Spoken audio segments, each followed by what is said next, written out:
Me and my big brother like to make a game out of everything. We would race to the front seat of the car, play I'll Beat You to the cereal aisle when Granny said we could only pick one, even race to the table to see who could finish their bowl the fastest. My brother got a smile bigger than life.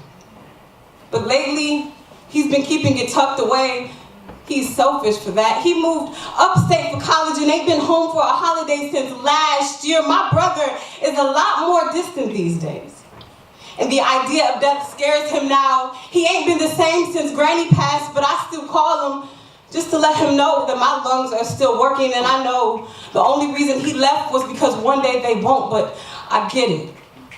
He tells me that this is all pointless, this sharing experiences and building homes out of bodies. He says we're all just waiting to leave something behind us. I tell him I think he is drifting too far. He calls me selfish, says we're all just waiting to break someone's heart and pass away so he leaves before I can get a chance to break his. He's selfish for that too, but I get it.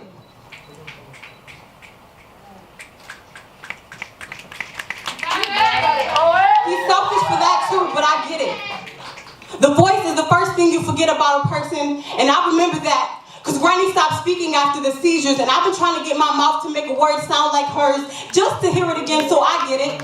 When he doesn't answer the phone most times, he is afraid my voice will become nothing more than a rattle inside of his ribcage. He think it best to start forgetting now. After the funeral, he stayed locked in a room for 3 days. And that's the most time he has been at home for some time. I marked it up as a holiday, pressed my ear up against the door. I heard nothing but the dust settling below the baseboards. It was otherwise silent. Almost as if he was trying to become a ghost.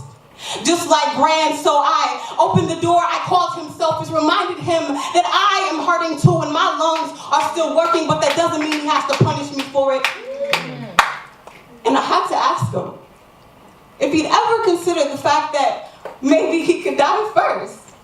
So I laughed, and I said, I'll race you to the graveyard. And when he found the words, all he said was, last one there is rotten and full of grief. We are making a game of it.